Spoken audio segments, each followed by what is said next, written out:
Video देख रहे सभी साथियों को नमस्कार।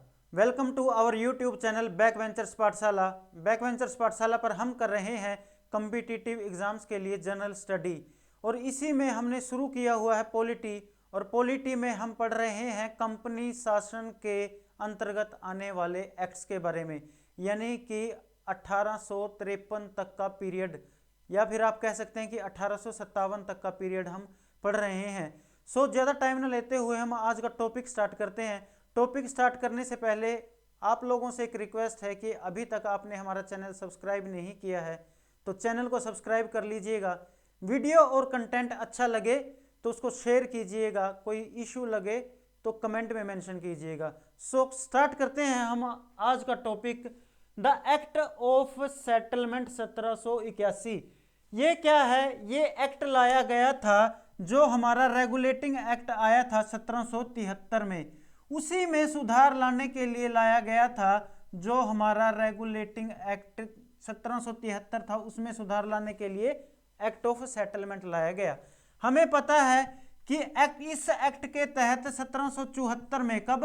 1774 में कलकत्ता के अंदर फोर्ट विलियम में सुप्रीम कोर्ट की स्थापना हो गई थी। किसकी स्थापना हो गई थी? सुप्रीम कोर्ट की। सुप्रीम कोर्ट की स्थापना तो हो गई, परंतु ये नहीं बताया गया कि ये सुप्रीम कोर्ट का जो आधिकारिक क्षेत्र है, यानी कि वह किस किस विषय में न्याय की प्रक्रिया को जारी रख सकती है, इसका न्यायिक क्षेत्र कहाँ तक है, ये नहीं बताया गया।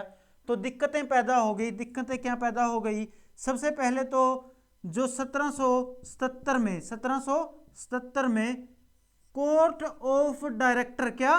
कोर्ट ऑफ डायरेक्टर यानी कि निदेशक मंडल है, उसने शिकायत कर दी ब्रिटेन की संसद के पास शिकायत कर दी कि जो सुप्रीम कोर्ट है वो हमारे कामकाज में, यानी कि हमारा एडमिनिस्ट्रेशन चलाने में प्रॉब्लम पैदा कर रहा है।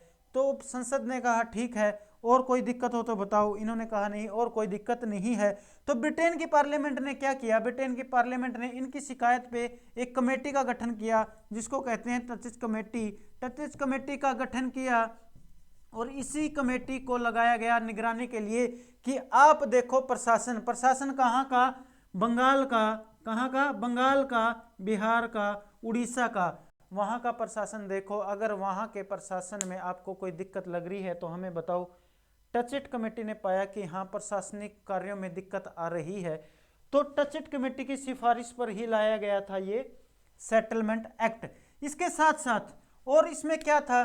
टचिट कमेटी के अलावा जो कंपनी के सर्वेंट्स थे, यानी कि जो कंपनी के नौकर थे, उन्होंने भी ब्रिटेन की गवर्नमेंट से, वहाँ की पार्लियामेंट से शिकायत की कि जो सुप्रीम कोर्ट है वो हमारे रेवेन्यू के मसलों में, यानी कि बहुत सारे केस कंपनी के कर्मचारियों पे हो गए थे, जिसकी वजह से क्या था, वो उसका मेन कारण क्या था? वो रेवेन्यू में घपला कर रहे थे, रेवेन्यू में दिक्कतें कर रहे थे, या रेवेन्यू जनरेट करने में, या उसका हिसाब किताब करने में। तो कंपनी के सर्वेंट्स ने भी शिकायत कर रखी थी सुप्रीम कोर्ट की कि ये हमें प्रॉब्लम पैदा कर रहा है। तो इन्हीं के कहने पे 1781 के जो सेटलमेंट एक्ट है उसमें इनके लिए भी प्रावधान डाला गया कि ठीक है कि आपकी रेवेन्यू के मसलों में सुप्रीम कोर्ट जो है वो दिक्कत नहीं करेगा। इसके साथ साथ अगर हम बात करें तो बहुत सारा भ्रष्टाचार भी फैला हुआ था। भ्रष्टाचार की अगर हम बात करते हैं, भ्रष्टाचार की बात करें तो जो उस टाइम पे हमारे गवर्नर जनरल थे, गवर्नर जनरल आपको पता है कौन थे? हमारे गवर्नर जनरल उस टाइम पे थे वारेन हेस्टिंग। बहुत ही भ्रष्टाचारी आदमी था। भ्रष्टाचारी कैसे? बहुत बड़ा रिश्वतखोर आदमी था। तो क्या हुआ? अल्टीमेट पावर क्या था? अल्टीमेट पावर, सारी पावर किसके हाथ में थी? सारी पावर गवर्नर जनरल और उसकी काउंसिल के हाथ में थी। तो जब उनके हाथ में पावर थी तो वो इस सत्ता के नशे में चूर, वो इस पावर का कर रहे थे दुरुपयोग। तो इन्हीं सभी को दूर करने के लिए लाया गया हमारा एक्ट ऑफ सेटलमेंट 1781, ताकि वो चीज़ें जो 1773 के रेगुलेटिंग एक्ट में ब्रिटेन की पार्लियामेंट शामिल नहीं कर सकी, वो इसमें शामिल किया जा सके। इसको आप याद रखिएगा। इसमें मेनली सुप्रीम कोर्ट से संबंधित, या हम कह सकते हैं जुडिशरी से संबंधित विषयों पर ज्यादा गौर किया गया और उन्हीं में बदलाव किए गए। क्या क्या बदलाव किए गए? सबसे पहले बदलाव किया गया कि सीओडी ने शिकायत की थी। किसने शिकायत की थी? सीओडी ने, कोर्ट ऑफ डायरेक्टर ने, कि ये हमारे एडमिनिस्ट्रेशन में दिक्कत कर रहा है। तो सबसे पहले बाहर निकाल दिया सर्वेंट्स को। सर्वेंट्स को सुप्रीम कोर्ट के न्यायिक क्षेत्र से, किससे? न्यायिक क्षेत्र से बाहर कर दिया गया। यानी कि अब अगर सर्वेंट से, कंपनी के जो नौकर हैं, अगर उनसे संबंधित कोई मसला है तो अब वो सुप्रीम कोर्ट में नहीं सुना जाएगा। यानी कि सुप्रीम कोर्ट के न्यायिक क्षेत्र के दायरे से उसको कर दिया बाहर। और इसके साथ साथ और किस चीज को बाहर कर दिया गया? रेवेन्यू को कर दिया गया बाहर। यानी कि अगर रेवेन्यू के मसले होंगे तो रेवेन्यू के मसलों पर भी सुनवाई सुप्रीम कोर्ट में नहीं होगी। इसके साथ साथ अब एक्ट ऑफ सेटलमेंट में, इसके साथ साथ अगर हम बात करें तो जो एपिलेट अथॉरिटी थी, एपिलेट अथॉरिटी क्या है? अंतिम अथॉरिटी। एपिलेट अथॉरिटी का मतलब क्या होता है? कि सुनवाई की अंतिम अथॉरिटी पहले किसके पास थी? सुप्रीम कोर्ट के पास थी। पहले किसके पास थी? सुप्रीम कोर्ट के पास थी, परंतु अब इसको कर दिया गया खत्म और एपिलेट अथॉरिटी किसको दे दी गई? यानी कि अंतिम सुनवाई की जो शक्ति है वो गवर्नर जनरल और उसकी काउंसिल को दे दी गई। गवर्नर जनरल और उसकी काउंसिल को दे दी गई। अब इसके साथ अगर हम बात करें तो सुप्रीम कोर्ट में कुछ ज्यादा बचा नहीं था, परंतु एक बात और हुई थी कि जो सुप्रीम कोर्ट की स्थापना 1774 में हुई, तब सिर्फ अंग्रेजी कानून उसको उसमें शामिल किया गया था। सबका जो न्याय है, सभी विषयों का फैसला इंग्लिश कानूनों के तहत होता था, तो उससे बड़ी दिक्कतें आ रही थी। तो ये कहा गया कि अगर भारत में सुप्रीम कोर्ट को सुचारू रूप से चलाना है तो उसके लिए इसमें प्रावधान किया गया रिलीजियस से संबंधित, यानी कि धर्म से संबंधित क्या बात करी गई? इन्होंने कहा कि अब जो सुप्रीम कोर्ट में फैसले होंगे, हिंदुओं के फैसले किसके तहत होंगे? हिंदू कानूनों के तहत। किसके? हिंदू कानूनों के तहत। और जो मुसलमान लोग हैं उनके जो फैसले हैं वो मोहम्मदन कानून के तहत होंगे, यानी कि जो मोहम्मदन लॉ कहता है उसके तहत आएंगे। और जो बच गया हमारा इंग्लिश लॉ, यानी कि जिनको 1774 में सुप्रीम कोर्ट की कार्यवाही में लाया गया था, वो इंग्लिश लॉ सिर्फ और सिर्फ इंग्लिशमैन पे ही लागू होंगे। तो मुख्य रूप से हमने देखा कि 1781 के सेटलमेंट एक्ट में ज्यादातर जो है सुधार किए गए हैं वो न्यायिक क्षेत्र में ही किए गए हैं, यानी कि सुप्रीम कोर्ट की शक्तियां हैं जो उनको खत्म किया गया है, ताकि वह कंपनी की जो शक्तियां हैं उनमें ज्यादा दखल अंदाजी ना करे और कंपनी अपना जो कार्यभार है वह सुचारू रूप से चलाती रहे। अब आप लोगों को पता होगा कि वारन हेस्टिंग्स उस टाइम पे क्या था? Governor general. क्या था? Governor general. तो उसी समय पे एक और एक्ट की बात करते हैं हम, most important, Pitt's India Act. क्या? पिट्स इंडिया एक्ट की अगर हम बात करें, मोस्ट इंपोर्टेंट है ये 1784 में आया। इसमें काफी अच्छे और काफी बेहतरीन बदलाव किए गए। आप लोगों को मैं बता दूं कि एक घटना हुई थी, नंद कुमार को फांसी दी गई थी। नंद कुमार को फांसी किसने दिलवाई थी? नंद कुमार को फांसी दिलवाई थी वारन हेस्टिंग ने फांसी दिलवाई थी।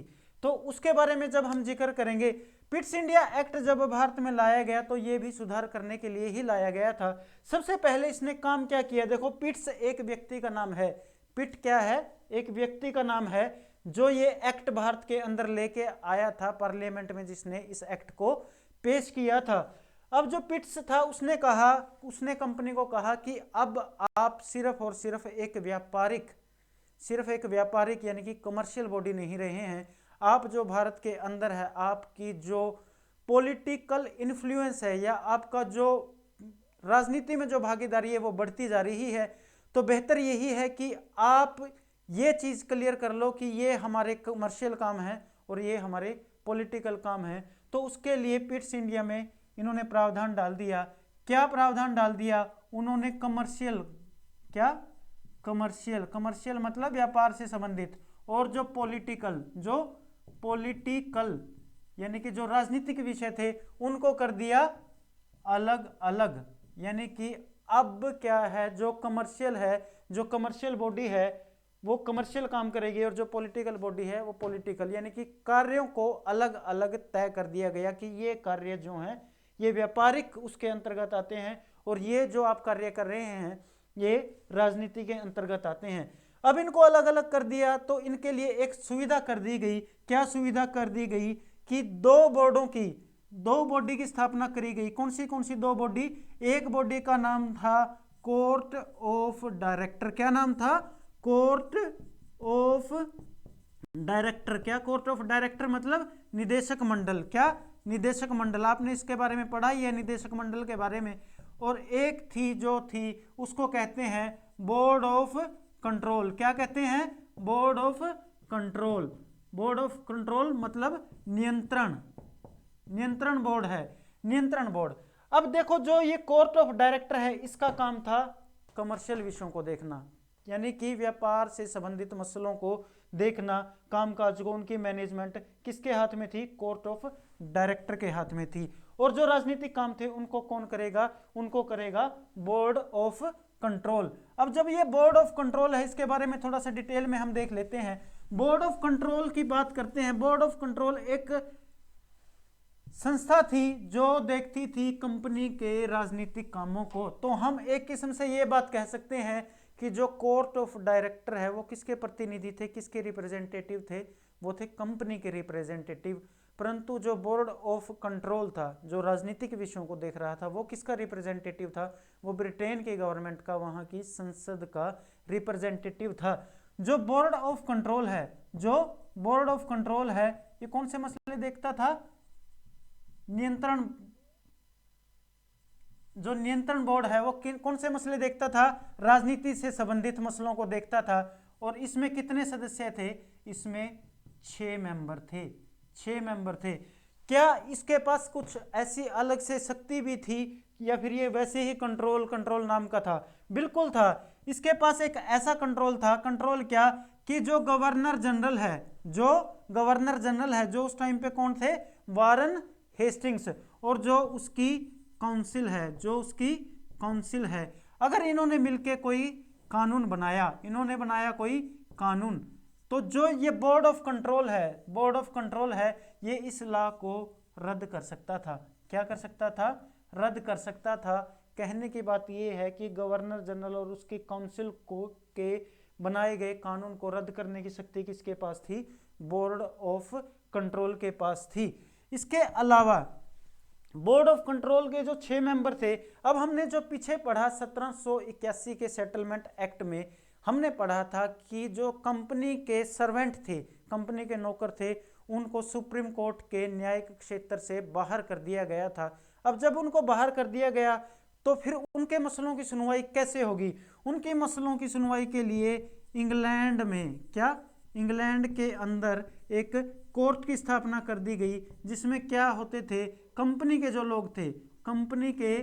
लोग थे उनके विषयों पे जो केस चलते थे, जो विषय होते थे या उनके जो केस होते थे वो कहाँ पे चलते थे? इंग्लैंड में कोर्ट की स्थापना करी गई थी जो कंपनी के क्या देखता था?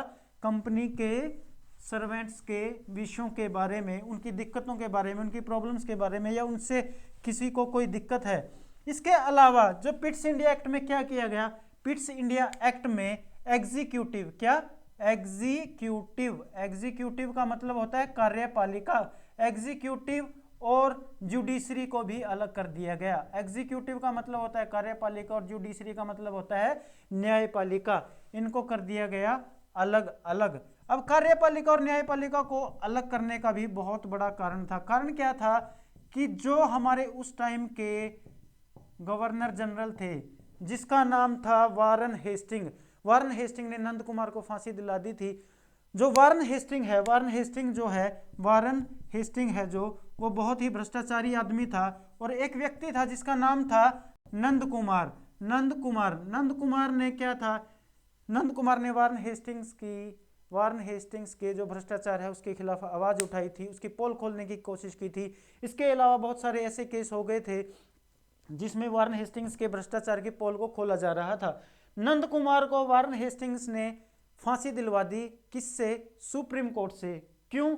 क्योंकि कार्यपालिका का, एग्जीक्यूटिव का बहुत ज़्यादा प्रभाव था जुडिशरी के अंदर, और जो एलिजा लिम्फे थे वो भी वारन हेस्टिंग के फ्रेंड थे, तो नंद कुमार को मिली फांसी। वो बात भी वहां तक पहुंच गई थी, तो पता लग चुका था कि कार्यपालिका का न्यायपालिका में होना गलत है, यानी कि इनका प्रभाव होना गलत है।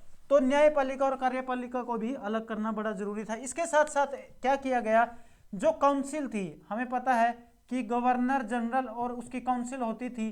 पहले उसमें सदस्य कितने होते थे? पहले उसमें सदस्य होते थे 4, परंतु इस एक्ट के आने के बाद सदस्य कितने हो गए? 4, यानी कि 1 घटा दिया। काउंसिल के सदस्य 4 में से कितने रह गए? 3। अब सदस्य कितने हैं? 3। और इन तीनों में से ये जो 3 सदस्य हैं, काउंसिल के 3 सदस्य हैं, इन्हीं में से एक होगा सेनापति। क्या होगा? सेनापति, यानी कि जिसके अंडर में सेना होगी, commander in chief. Commander in chief इन तीनों ही सदस्यों में से एक होगा। इसके साथ साथ गवर्नर जनरल जो थे वारन हेस्टिंग्स थे, उन पर महाभियोग का मुकदमा चला था। यही बहुत सारे भ्रष्टाचारों के कारण इंग्लैंड की संसद में एडमंड बुरक नाम के व्यक्ति थे, जो एमपी थे वहां की पार्लियामेंट के, एडमंड बुरक, उन्होंने क्या चलाया? इम्पीचमेंट का मुकदमा। इम्पीचमेंट का मुकदमा यानी कि वारन हेस्टिंग के खिलाफ केस किया और मुकदमा चलाया इम्पीचमेंट का। तो यहां से क्वेश्चन बनता है कि एकमात्र ऐसा गवर्नर बताइए जिसके खिलाफ इम्पीचमेंट का मुकदमा चला हो। वो थे एकमात्र गवर्नर जनरल जिसके खिलाफ महाभियोग, इम्पीचमेंट का मुकदमा चला है, उसका नाम है वारन हेस्टिंग्स। क्या नाम है? वारन हेस्टिंग। तो वारन हेस्टिंग के खिलाफ चला था, 7 साल मुकदमा चला। अब हमें पता है कि 1786 से लेकर 93 तक जो है हमारे नए गवर्नर जनरल आ गए थे, जिसका नाम था कॉर्नवालिस। लॉर्ड कॉर्नवालिस नाम था, लॉर्ड कॉर्नवालिस आ चुके थे उनकी गवाही पे, और जो वारन हेस्टिंग्स की सेवा थी उनको देखते हुए इनके दोषों को माफ कर दिया गया। इन पे महाभियोग का मुकदमा चला जरूर था। वो शिकायतकर्ता कौन थे? एडमंड बुरक थे। एडमंड बुरक हमने पीछे लिखा भी था, परंतु इनको बाइज्जत बरी कर दिया गया था 1793 के अंदर। और जो 1793 में कॉर्नवालिस की गवाही हुई और बहुत सारी जो उसकी सेवाएं हैं उनको देखा गया। इसके साथ साथ अगर हम बात करें कि जो सदस्य हैं आपको पता है, जो कोर्ट ऑफ डायरेक्टर के सदस्य हैं और जो बोर्ड ऑफ कंट्रोल के सदस्य हैं, 6 सदस्य उसके हैं। बोर्ड ऑफ कंट्रोल में कितने सदस्य होते हैं वो आप हमें कमेंट में मेंशन करके बताइएगा। इसके अलावा हम कवर कर चुके हैं रेगुलेटिंग एक्ट 1773, वो आप हमारी पुरानी वीडियो में जाके देख सकते हैं। 1784 में एक इसमें क्या क्या कह देते हैं कि दोहरी, इसको एक नाम और कह दिया जाता है कि जो पिट्स इंडिया एक्ट है, उसके बाद क्या हुआ? उसके बाद जो सिस्टम है वो दोहरी, ड्यूअल गवर्नमेंट वाला सिस्टम का ही एक सेटअप हो गया। ड्यूअल सिस्टम कैसे कि एक बोर्ड ऑफ कंट्रोल और एक बोर्ड ऑफ डायरेक्टर, एक इंडिया के अंदर कंपनी का रिप्रेजेंटेटिव और एक कौन? बोर्ड ऑफ कंट्रोल, जो ब्रिटेन की पार्लियामेंट का रिप्रेजेंटेटिव। इसमें इतना ही। आज का लेक्चर हम यहीं एंड करते हैं और मिलते हैं हम नेक्स्ट वीडियो में। वीडियो अच्छी लगे तो शेयर कर दीजिएगा। Thank you.